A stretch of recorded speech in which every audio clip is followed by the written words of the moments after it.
And there's a reason this administration can't hire a real economist, is because they only hire liars for hire. You can't get credible people. So I don't pay any attention to what Kudlow says. And think about that you when should you do interview that. Stephen Moore. Next. I don't think you should do that. Well, I'll ask him.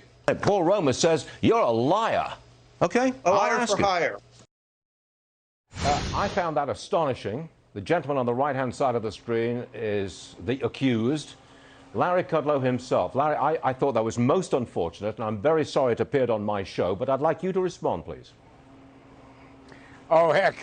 You know, you can disagree on a forecast or a policy. Right. It's pretty rare you get personal. I never get personal. Look, this fella, I don't know him.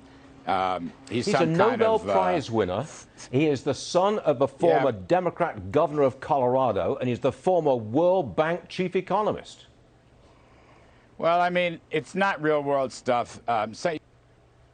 You know, fuzzy thinking, academic egghead. Look, let's go through. You can look at the Congressional Budget Office, too. They're close to 20% in the third quarter. The Federal Reserve Bank of Atlanta has a GDP now model. I think they're at 25%. One of Wall Street's best economists, Ed Hyman, I think is at 30%. Yep. Blue chip. I mean, our forecast is actually really pretty much centered on what others institutionally and in the private sector is saying. And here's the thing. The evidence is coming in very, very clearly, point after point after point. Maybe you want to review it. Okay. One more response from you, please. A new NBC report says President Trump did not build a great economy. He inherited it from President Obama. Respond to that, please? Well, you know, I've heard this before. Yeah. First of all, President Obama had the slowest recovery since the Great Depression. Everybody knows that. They barely got to 2% growth. In President Trump's first 3 years, we nearly got to 3% growth. The unemployment rate fell to 3.5%. That's a number that we're very proud of.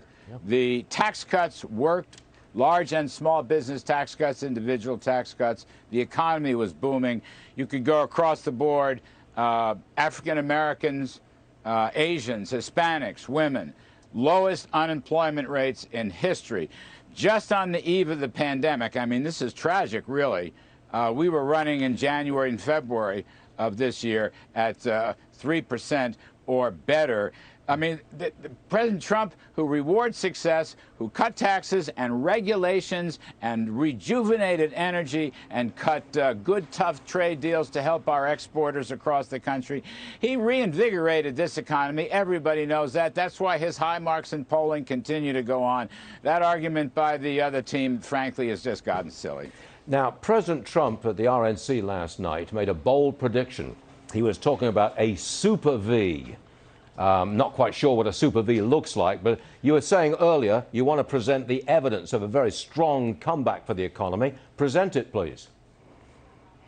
Yeah, look, May, June, July, big gains in jobs, over 9 million jobs in 3 months. I think that's a record. We've never seen it. Big drops in unemployment. We have more work to do on that front. I mean, I understand that. There's still a lot of hardship, but still, the numbers are coming in. There is a housing boom. Nobody, no economist can deny the housing boom. There is an automobile boom. There's a consumer boom. You can't deny these things, and you've had a very strong employment comeback. That's why I say, after the dreadful contraction, it was a pandemic. It had nothing to do with our policies. We're going to come back roaring. As I said, some economists are at 30%. I'm staying at around 20%. We'll get 20% probably in the fourth quarter. Across the board, number after number is coming in. How can you possibly deny that? I don't understand it, really. Well, is it a 20% or 30% gain compared to the second quarter? Or is it's surely not compared to the same period last year. That can't be. So it's compared to the second quarter. No. That's correct. All I'm saying is when the president talks about a V-shaped recovery, that's what you're getting. It was a sharp decline, 1 quarter, because of this pandemic, 2 quarters. I'll say the first and second quarter. Because of the pandemic, you know, it was like a natural catastrophe. Now we're coming back. One reason we're coming back is the president led a tremendous rescue package to help everybody, individuals, unemployed, large and small business. Another reason it came back is the economy was fundamentally sound. You know, he opened up the economy, he liberated the economy, he rewarded success, he created tax incentives, regulatory incentives, as I said, rebuilt energy, a new trade posture. We have great trade deals on the board that will increase increase exports for manufacturing and agriculture and technology and so forth. These things are undeniable. And I think if we get the right policies, and mind you, he's already started. He wants a payroll tax cut. That's a big increase in wages for the middle income people. We are still assisting unemployment, but the president is looking into the future. He has a view. We can lower income taxes, particularly for the middle class, and reform the tax code, probably take additional steps to help corporations. Let's give incentives, 100% depreciation if they want to onshore, come back to America, if you will. He'd like to increase the capital gains tax for investment and productivity. The other team wants to double capital gains. All these things. We want to provide some school aid to get going. We have opportunity zones. I mean, people rail against President Trump on the issue of racial discrimination.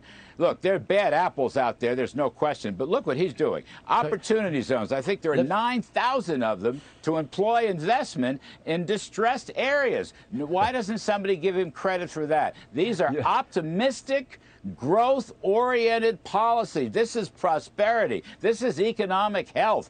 Give him some credit objectively, please. That was a pretty good response to Paul Romer and to NBC and all the rest of it. You got your dander up, I can see. Real fast, we are almost in a Cold War situation with China, and yet that doesn't seem to have interfered with trade relationships. There were constructive discussions just held the other day. We're still going forward with trade?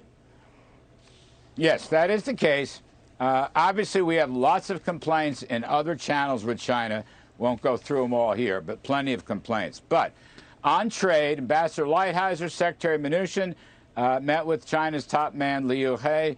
They reviewed the situation. China is implementing the deal. They're out there buying a lot of commodities. We'll now be focusing on intellectual property theft, things like that, forced transfer of technology, so forth, and basic fairness and reciprocity. But so far, Ambassador Lighthizer is fine with it, and the meeting went quite smoothly. It was a normal review meeting. Okay. So, you know, the China thing is very complicated. It has different lanes. We can be down on them for some lanes, but maybe keep the trade going. The trade helps America jobs. That's the key point. Larry, I'm going to leave it there. I've got a couple of technical issues with the sound on the video right there. But Larry Kudlow, thank you very much for being with us, and a forceful response. Good stuff. Thanks, Larry.